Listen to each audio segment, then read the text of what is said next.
शुक्ल त्रयोदशी के भीतर 3-4 तरह के योग देखने को मिलते हैं। पहला, इसको कहा गया है ये काम अग्नि में जलता है।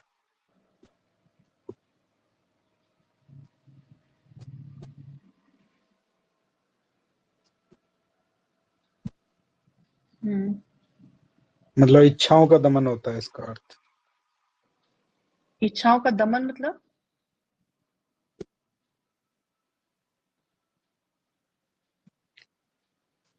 मतलब इसकी इच्छाओं की पूर्ति ढंग से नहीं हो पाती। अच्छा अच्छा। काम का अर्थ इच्छा होता है ना। हम्म। ठीक है। कभी कभी विवाह को लेके,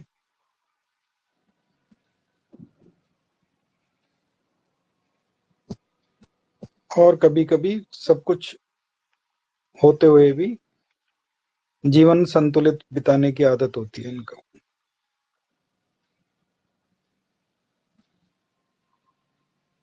जीवन संतुलित मतलब? मतलब बहुत ज्यादा इच्छा रहती नहीं है चीजों से। एक तो अच्छा इच्छाएं अच्छा। पूरी नहीं होती और बहुत ज्यादा इच्छाएं रहती हम्म। भी नहीं है किसी चीज को लेकर। यदि त्रयोदशी का जन्म हो तो सबसे पहले पत्रिका के दाम्पत्य भाव पे सप्तम भाव, दो तिथियां ऐसी हैं त्रयोदशी, ऐसे तो कई निकल के आएंगी। एक सप्तमी और एक अमावस्या। जब अमावस्या को लेते हैं तो चौदस भी लेते हैं और प्रतिपदा भी ले लेते हैं, शुक्ल प्रतिपदा।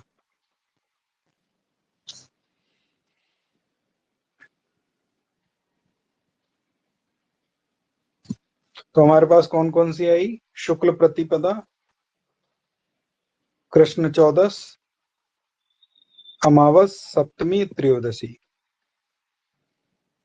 13वीं तिथि ये कृष्ण पक्ष की बोली है।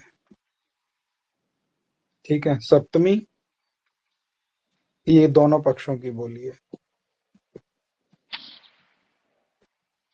अमावस्या तो एक ही होती है। और चौदस कृष्ण की और शुक्ल प्रतिपदा एक। ठीक है। यदि इन तिथियों में जन्म हो तो एक बार के लिए 7वां स्थान विशेष सावधानी से देखना चाहिए। तो बच्ची का जो जन्म है वो शुक्ल त्रयोदशी को हुआ है, तो स्वाभाविक है कि कृष्ण त्रयोदशी में इसके जो प्रभाव है वो ज्यादा एडवर्स होते हैं। शुक्ल त्रयोदशी में इतने नहीं मिलते। लेकिन फिर भी त्रयोदशी चाहे इस पक्ष की हो या उस पक्ष की हो, थोड़ा सा इसमें दाम्पत्य भाव के ऊपर विचार जरूर करना चाहिए। तो इसका अर्थ ये हुआ कि विवाह और सप्तम भाव, जीवन साथी से संबंधित विचार करना चाहिए। रविवार का जन्म है तो वारपति को देखना चाहिए, वारपति कितना बलवान है। वारपति इसमें उच्च राशि का दिग्बली है। षडबल में भी देखेंगे तो सबसे अधिक बलवान आपको वारपति ही मिलेगा। उसका कारण क्या है? दिग्बली है, मित्र के साथ बैठा हुआ है। और जन्म कालीन दशा जो है ना, वारपति के विंशोत्तरी दशा नक्षत्र स्वामी से हुई है, अर्थात उत्तर फाल्गुनी, जो कि सूर्य का ही विंशोत्तरी दशा स्वामी नक्षत्र है। तो इससे 2-3 चीजें आ रही है कि सूर्य पत्रिका में प्रबल है। कभी कभी हमारे पास एक ही उपकरण, एक ही टूल पूरी जन्मपत्री खोल सकता है, ये आवश्यक नहीं है। और ये जो टूल है ये कई बार बहुत हावी भी हो जाता है, पूरी जन्मपत्री बदल देता है। तो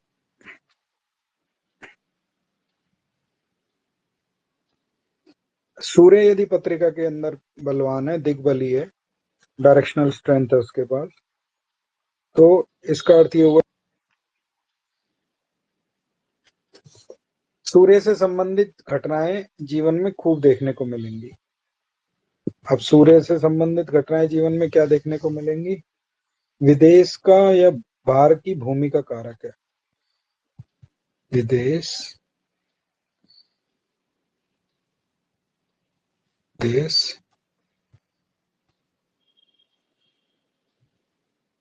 चिकित्सा,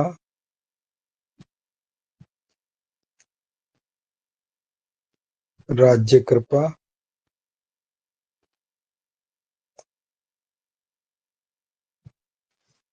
फेम, ख्याति, प्रताप,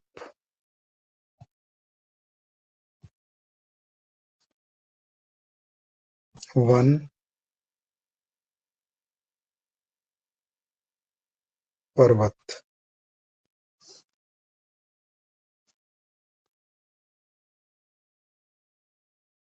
पिता और प्रशासन।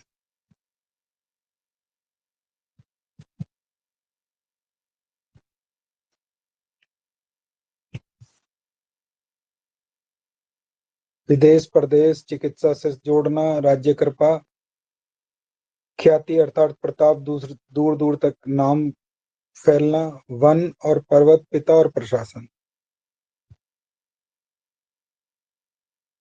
ख्याति का अर्थ होता है फेमस,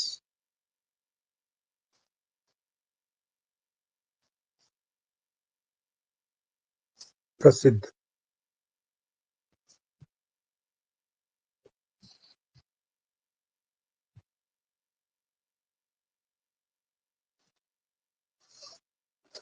किंतु व्याघात योग भी है, तो स्वयं को हानि पहुंचाना, ये अपने ही लोग हानि पहुंचाए।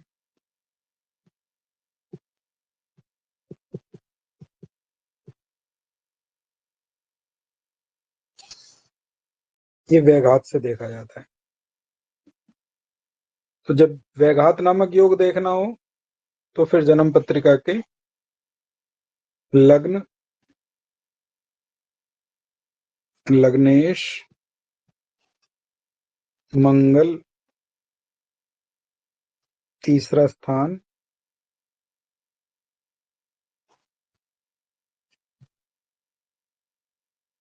और पीड़ित चंद्रमा,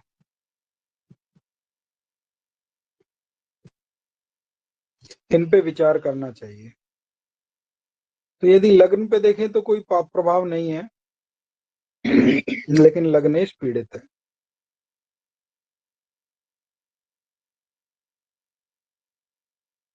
पीड़ित क्यों है? क्योंकि राहु 4 अंशों का, चंद्रमा 8 अंशों का, दोनों बहुत समीप समीप अंशों में है, और उसको देखता है कौन? शनि और केतु। तो लग्नेश पीड़ित है, जमा तीसरा स्थान, बुध को देखना चाहिए। तो बुध क्या कह रहा है? बुध मित्र के साथ है,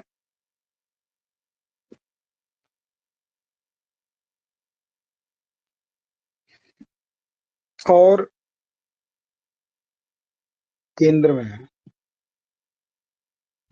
जो रही बात अस्त वस्त की है, बुध को कोई ऐसा अस्त दोष नहीं है।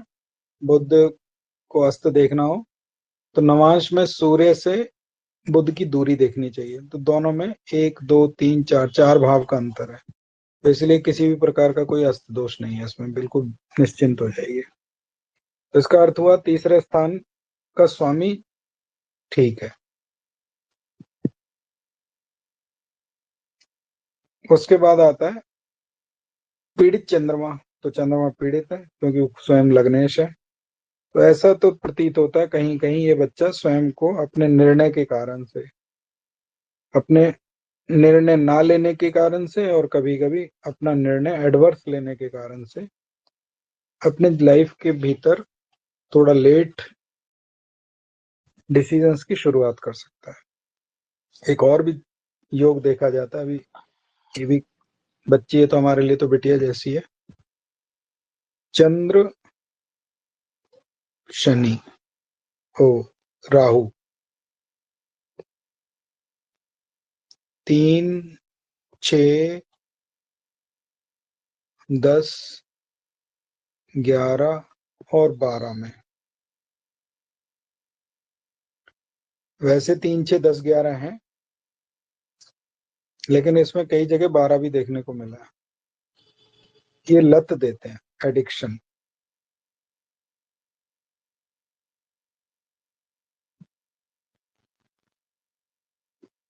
वो पॉजिटिव भी हो सकती है और नेगेटिव भी, सकारात्मक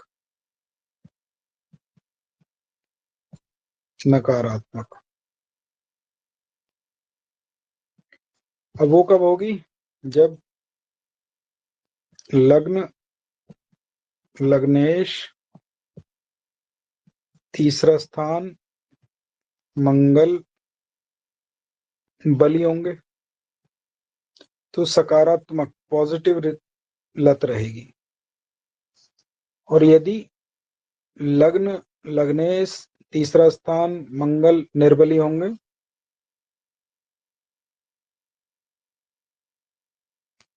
हाँ, मून सेटन से डिप्रेशन आती है, लत नहीं आती। तो लग्न लग्नेश मंगल जो है वो।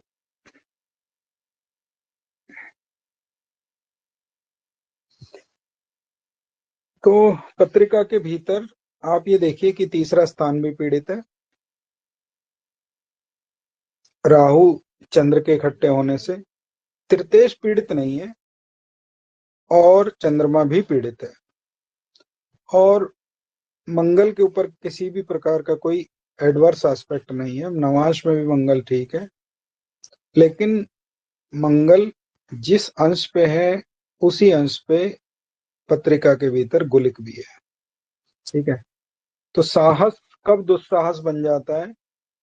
वो तीसरा स्थान चंद्रमा और इन्हीं से देखा जाता है।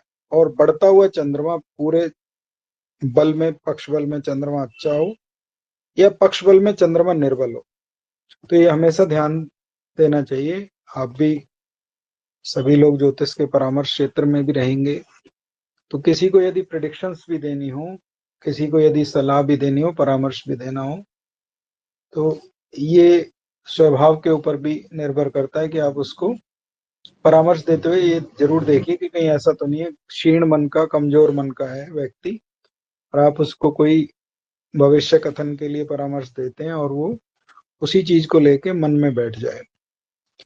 तो पहली दृष्टि में ऐसा पता लगता है कि ये कुंडली थोड़ा सा मानसिक निर्णयों के लिए, मतलब जिनको बौद्धिक निर्णय मानसिकता के साथ जोड़ के लिया जाए, वो दिक्कतें देते हैं इसके। उसका कारण क्या है कि मून का बहुत ज्यादा बड़ा होना, वैघात योग का होना, तीसरा स्थान में चंद्रमा राहु का संयोग होना। इसके उपरांत आता है तैतिल नामक करण। वैघात का हमने कर लिया, तैतिल नामक करण। तैतिल करण क्या कहलाता है? उत्तरा फाल्गुनी नक्षत्र को अंत में बताएंगे। तैतिल करण क्या है? गांठ का प्रतीक है, ऐसा आचार्य मिश्र कहते हैं। गांठ का अर्थ क्या है? मतलब ये शुगर केन है एक तरीके से।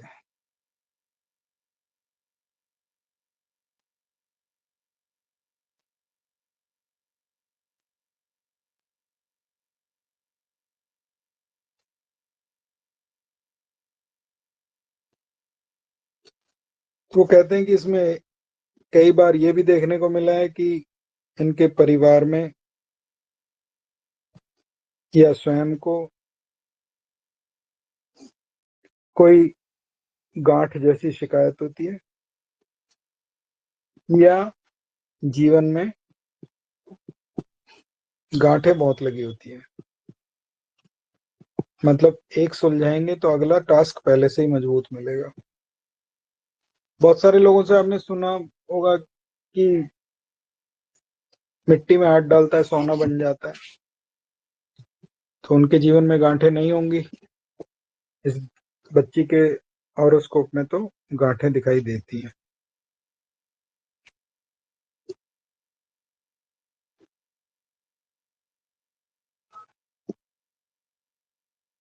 तो पाया तांबे का है, तांबे के पाए से कोई दिक्कत नहीं है। तो पंचांग इसका क्या कह रहे हैं कि ये थोड़ा सा वीक पंचांग है। अब वीक पंचांग है तो फिर जन्मपत्री पे विचार करना चाहिए उसके बाद। तो पंचांग में ये तो देखने को मिला कहीं ना कहीं छोटा मोटा दाम्पत्य से संबंधित समस्याएं आ सकती हैं। और पिछली कक्षा में हमने बताया था आपको 1, 4, 5, 6, 7 और 10, 11 और 12 इन लग्नों की पत्रिकाएं आए तो दाम्पत्य के लिए बहुत ध्यान से देखिए। और इसमें सबसे अधिक बताया था 4 और 10 को, और उसके उपरांत बताया था 5 और 11 को। बाकी सभी इतने एडवर्स नहीं होते हैं। तो उनमें से एक पत्रिका तो है ये, और अभी बच्ची की जो एज है उस हिसाब से विवाह की आयु भी है। तो जैसे पिछली कक्षा में दाम्पत्य किया था, इसी बार उसको भी एक बार डिस्कस कर लेते हैं। तो इसमें हम देख रहे हैं तो कर्क लगन, कर्क लगन क्या कहता है? विषम परदार।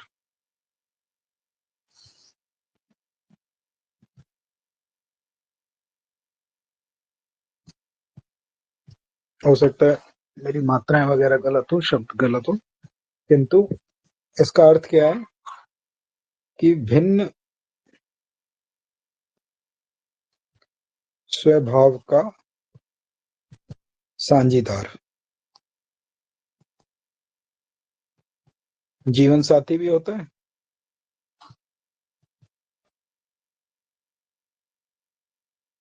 और व्यापारिक साझेदार भी हो सकता है।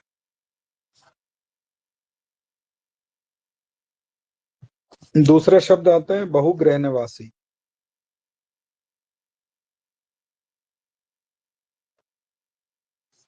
तीसरा शब्द आता है वक्रगति गामी।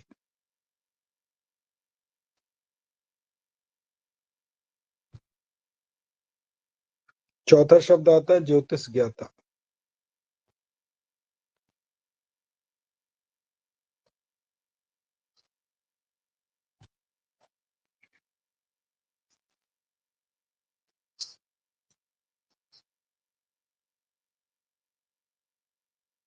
पांचवा शब्द आता है अपच्य,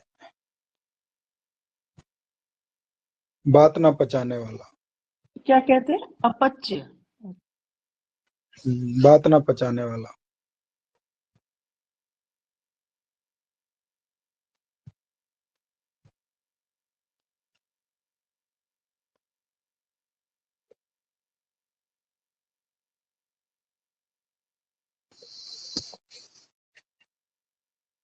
और छठा है दृढ़।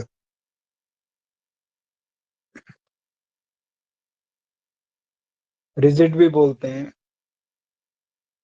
मतलब रूढ़िवादी होते हैं।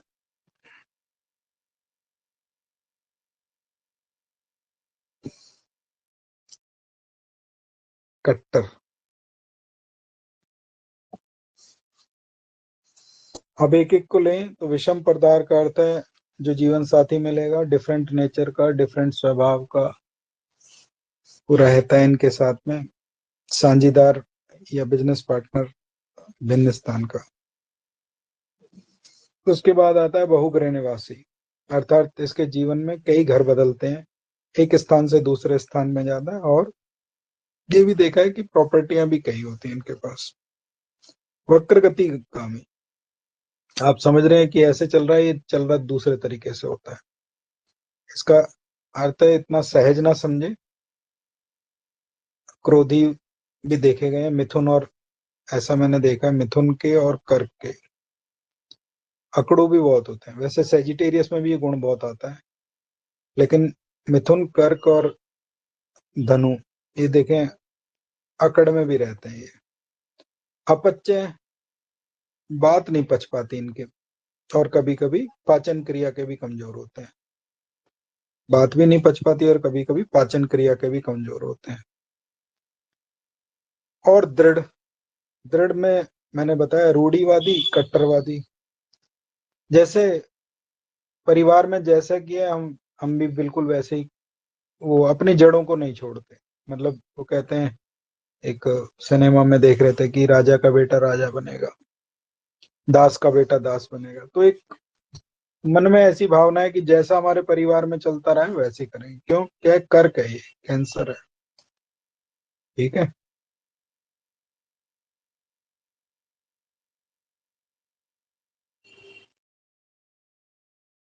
तो जहां चिपक जाए उसी को अपने साथ जोड़ लेता है, वहां से हटता नहीं है। और ये कर्क रोग भी बोला गया है।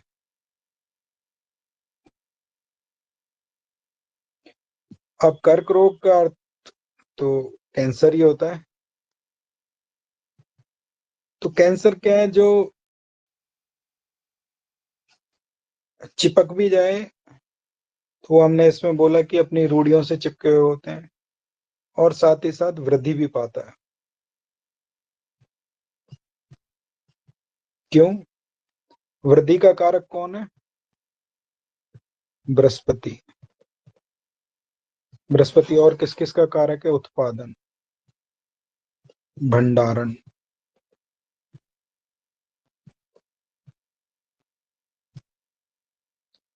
ज्ञान।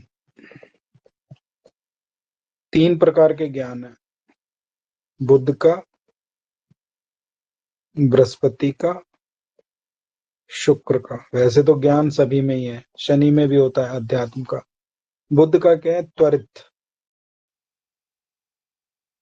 जो तुरंत काम आता है। बृहस्पति का है? इंसाइक्लोपीडिया, ज्ञान कोश।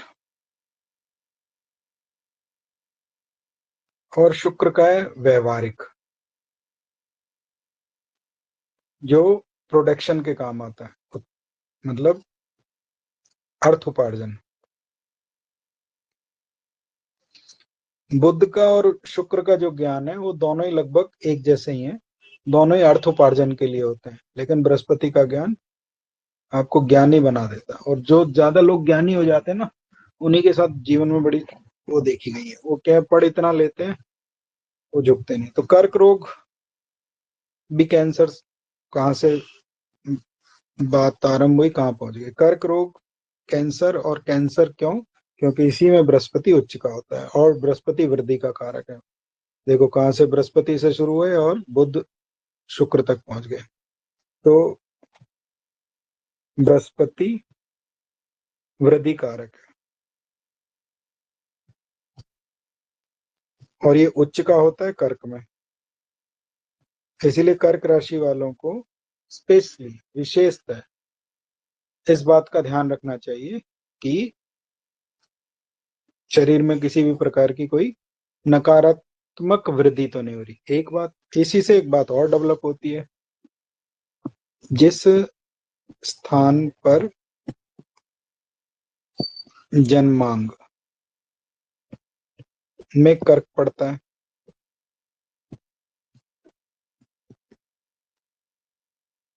उस स्थान को भी सावधानी से देखना चाहिए। मेष के लिए चौथा, वृषभ के लिए तीसरा, और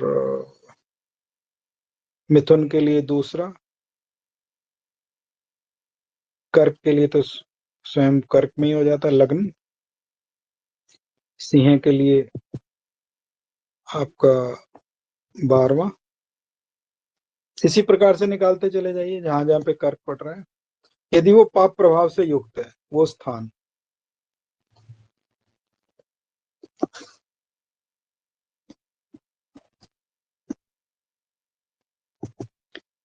तो हो सकता है एक बार के लिए वहां पे कोई वृद्धि कारक। कर्क राशि का नहीं है इसमें दीपक जी, कर्क लगन के लिए बोला है। राशि तो आपके मानसिक स्तर को बताती है, आप सोचते कैसे हैं। ठीक है, कर्क राशि के लिए नहीं बोला है इसमें, कर्क लगन के लिए बोला है। तो अब इसी के भीतर 3 नक्षत्र भी आते हैं। कौन कौन से? पुनर्वसु, पुष्य और आश्लेषा। तो पुनर्वसु और आश्लेषा थोड़े से ज्यादा ध्यान देने योग्य होते हैं। तो इसमें पुनर्वसु तो है नहीं और पुष्य नक्षत्र है। तो पहला तो ये पता लगता है कि भाई जो गंभीर रोग है, जटिल रोग है, ईश्वर ने चाहा तो वो तो नहीं होगा इसके भीतर। लेकिन फिर भी सावधानी रखनी चाहिए क्योंकि वृद्धि कारक जो बृहस्पति है वो नीच का है। अभी तो बहुत युवा आयु का बच्चा है, लेकिन किसी भी प्रकार की जो वृद्धि होती है, जैसे इसमें उसको हमने जोड़ के क्यों देखा, क्योंकि तैतिल नामक करण था, वैघात नामक योग था, तो इसलिए तो अपना खाने पीने का स्तर और इन सब चीजों से थोड़ा ध्यान रखिए। कन्या होने के कारण से कई बार तो दाम्पत्य के ऊपर बात कर रहे थे हम कि भाई दाम्पत्य बालिका का आने वाले समय में कैसा रहेगा। और इसमें ये पूछा गया कि जब 7वें स्थान में बृहस्पति नीच का है तो इसका क्या प्रभाव होता है। पहला है भाव के ऊपर ग्रह का प्रभाव,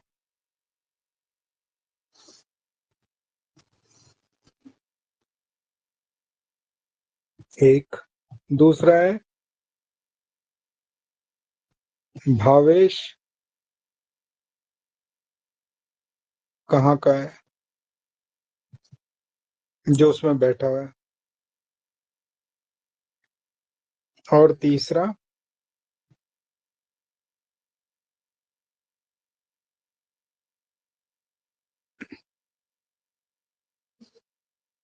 नीच, उच्च आदि। तो पहला नियम ये कहता है कि 7वें स्थान में बैठा बृहस्पति, सप्तम बृहस्पति पिता गुरु पिता तुल्य लोग से अधिक तरक्की करता है।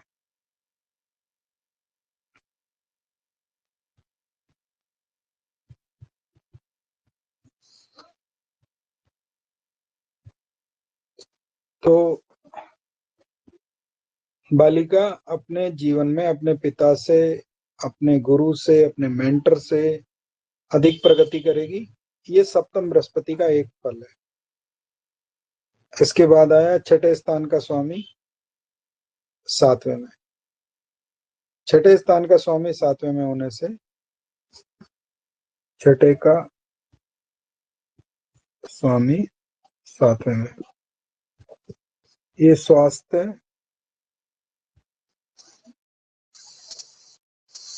या चॉइस,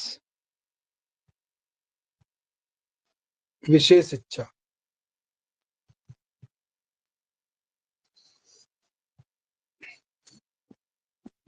के कारण से, और आगे चल के यदि विवाह हो जाए तो द्वंद्व अर्थात विवाद, दाम्पत्य पीड़ा देता है। यदि छठे स्थान का स्वामी सातवें में हो तो स्वास्थ्य के कारण से कई बार विवाद देर से होता है। छठा स्थान सिलेक्शन का भी है, चॉइस संघर्ष है ना, बहुत सारे लोगों में किसी एक का चुना जाना। तो छठे स्थान का स्वामी यदि सातवें में है तो विशेष इच्छा के कारण से, चॉइस के कारण से, इन ये नहीं चुनना, ये नहीं चुनना, ये मेरे को अच्छा लगता है, तो उसके कारण से दाम्पत्य में कटुता देता है। छठा स्थान जो है ना द्वंद्व का, विवाद का है, तो कई बार विवाह हो भी जाए तो दाम्पत्य में इसके कारण से विवाद आता है। ये है हमारे पास बृहस्पति के दो परिणाम देखे। पहला परिणाम अपने पिता से अधिक तरक्की पाने का, दूसरा विवाह के लिए क्या योग बना रहा है। इसके उपरांत आता है बृहस्पति जो है वो केवल छठे स्थान का स्वामी नहीं है, वो नौवें स्थान का स्वामी भी है। तो नौवें स्थान का स्वामी सातवें में हो या सातवें का नौवें में हो, दो तीन घटनाएं बताता है। विदेश जाके प्रगति करने वाला, पिता विदेश में रहने वाला, और साथ ही साथ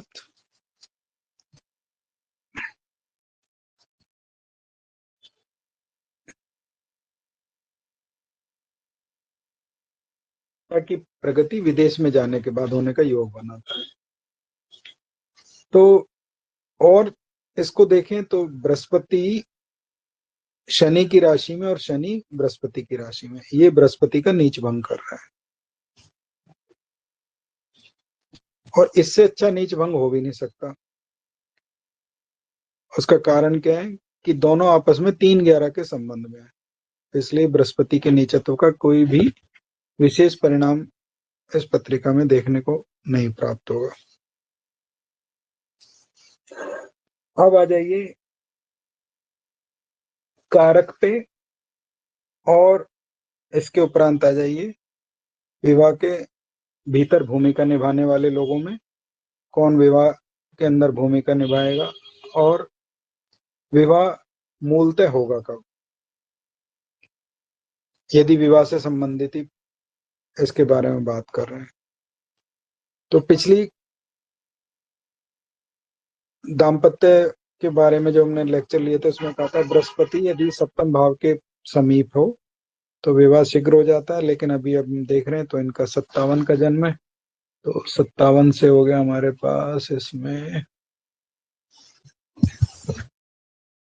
1997 माइनस 24, 27 साल की हो गई ना, 27 साल। तो 27 वर्ष की तो हो गई। तो इसका मतलब है दाम्पत्य तो जल्दी होने के जो चीज थी वो तो नहीं हो पाई, अपितु लेट हो रहा है इसका। ठीक है। दूसरा नियम है सप्तमेश, पहला था बृहस्पति, इसमें शुक्र का नहीं है। ठीक है। तो बृहस्पति अपने घर से कितना दूर है, और बृहस्पति नहीं, क्षमा करें, सप्तमेश अपने घर से कितना दूर है, वो अपने घर के समीप आ रहा है या अपने घर से दूर जा रहा है, तो भी विवाह में दूरी और देरी बताता है। तो सप्तमेश अपने घर से तीसरे स्थान पे है, और क्योंकि राहु और केतु को छोड़ के अन्य ग्रह मार्गी होंगे और थोड़ी देर के लिए वक्री होंगे फिर मार्गी होंगे, किंतु राहु केतु वक्री रहेंगे। तो शनि अपने घर से, मतलब सप्तम स्थान से, अपने सप्तम स्थान से आगे की तरफ प्रोग्रेस कर रहा है। तो ये बता रहा है कि जैसे पीछे बताए थे कारक विवाह को दे रहा है, और अभी ये कहें कि दाम्पत्य का कारक बृहस्पति है, वो सातवें में बैठा हुआ है। दाम्पत्य का कारक मूलतः शुक्र को माना गया है, इसीलिए सातवें स्थान में शुक्र के लिए पीड़ा कही गई है, बृहस्पति के लिए नहीं कही गई। तो जो शनि है वो प्रोग्रेशन चार्ट में आगे चलेगा, और इसका अर्थ ये हुआ कि वो अपने सप्तम स्थान से दूर हो रहा है। समीप तो है, 3 घर आगे है, लेकिन दूर हो रहा है और आगे बढ़ता चला जा रहा है। तो इस कारण से पहला नियम ये देख रहे हैं कि सप्तमेश अपने स्थान से दूर जा रहा है या अपने स्थान के समीप आ रहा है। दूसरा नियम कि सप्तमेश पे क्या कोई पाप प्रभाव है या नहीं है। तो सप्तमेश अपने मित्र के साथ बैठा हुआ है, किंतु एक विपरीत ग्रह के द्वारा देखा जा रहा है। वो विपरीत ग्रह कौन है? मंगल। मंगल की अष्टम दृष्टि कुपित दृष्टि होती है, अच्छी नहीं बताई गई है इसकी। ठीक है, ये पिता के लिए भी अच्छी नहीं है, पिता सुख में कमी लेके आती है। तो ये भी हो सकता है जातक जातिका अपने पिता से शिक्षा के कारण से, व्यवसाय के कारण से दूर रहती हो। अब बात आती है कि 27 वर्ष की तो कन्या हो चुकी है, क्योंकि कन्या का पत्री बताई है, तो विवाह होगा कब?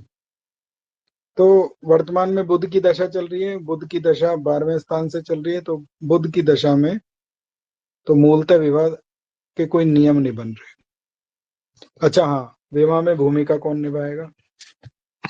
एक ग्रंथ में लिखा हुआ है, दूसरे स्थान में बैठे हुए ग्रह और दूसरे स्थान में उदित राशि का जो स्वामी है वो विवाह में भूमिका निभाने वाला होता है। जैसे दूसरे स्थान में मंगल बैठा हुआ है, तो कोई भाई बहन किसी भी प्रकार का वो कोई अच्छा प्रस्ताव लेके आ सकते हैं। फिर आता है दूसरे स्थान में सूर्य की राशि है, तो पिता के माध्यम से ही विवाह के प्रस्ताव आएंगे। तो मंगल से आए भाई बहन और सूर्य के कारण से पिता के माध्यम से विवाह के प्रस्ताव आ सकते हैं। अब विवाह राहु में बुध, यहाँ पे हमेशा देश काल वातावरण भौगोलिक स्थितियां और पात्र को लगाना चाहिए। तो बच्चे का जन्म भारत भूमि से दूर हुआ, हो सकता है उस जगह में विवाह लोग लेट ही करते हो, एक कारण। दूसरा, अब वो और उससे अपने जन्म स्थान से भी दूर जा रही है, तो वहां पे अभी जो पिछले कुछ दिनों में एक प्रचलन चल पड़ा है कि सबसे पहले आर्थिक संपन्नता होनी चाहिए, भौतिक संपन्नता होनी चाहिए, उसके बाद विवाह करेंगे, तो उसका प्रभाव। और तीसरा, जन्म पत्रिका के अंदर योग।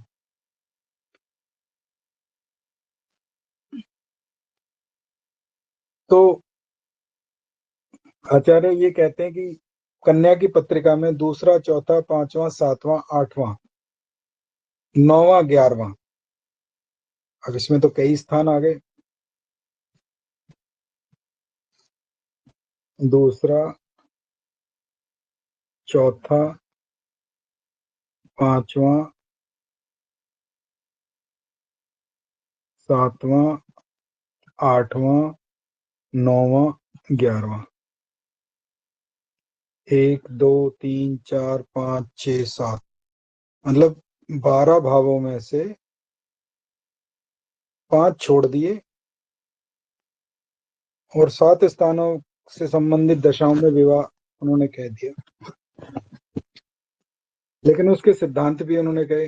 दूसरा स्थान कुटुंब बनाने का, घर बनाने का है। चौथा स्थान सुख है, पांचवा स्थान संतान है, सातवां दाम्पत्य है, आठवां मांगल्य है, नौवां सौभाग्य है और 11वां इच्छा पूर्ति है। हमने भी ये देखा, दोहरा गोचर भी देखा, दशाएं भी देखी, सब कुछ लगाने के उपरांत सप्तम से संबंधित दशा, दोहरे गोचर से, नवांश सप्तमेश से, इन सब का इस्तेमाल करने के बाद भी पता लगा तीसरे स्थान से भी विवाह हो गया, छठे से भी विवाह हो गया और 12वें से भी विवाह हो गया। तो जो स्थान आ रहे हैं विवाह के लिए वो ना होके कहीं से और से भी विवाह हो रहा है। तो एक केवल हम सप्तम स्थान के ऊपर बिल्कुल कांस्टेंट ना करें, अपितु ये देखें कि जब जातक विवाह की इच्छा के लिए पूर्णतः तैयार होगा कि मुझे विवाह करना है, और उस समय लग्नेश की दशा, पंचमेश की दशा, शुभ ग्रह की दशा और एकादश की दशा, तो विवाह हो जाता है और दाम्पत्य उसको मिल भी जाता है। और साथ में इसमें ये भी देख सकते हैं कि सप्तमेश की दशा और आपके नवांश लग्नेश या नवांश सप्तमेश की दशा में भी विवाह हो जाता है। तो आज के परिप्रेक्ष्य में देखें तो कोई बहुत ज्यादा, मैंने देखा कि वो आप सब भी अनुभवी हो, आपने देखा ही होगा, कोई बहुत ज्यादा दोहरा गोचर वगैरह नहीं देखे गए। तो एक है एकादश, दो है सप्तमेश, और तीसरा है पंचमेश, चौथा है लग्नेश, पांचवा है नवांश लग्नेश, और छठा है नवांश सप्तमेश।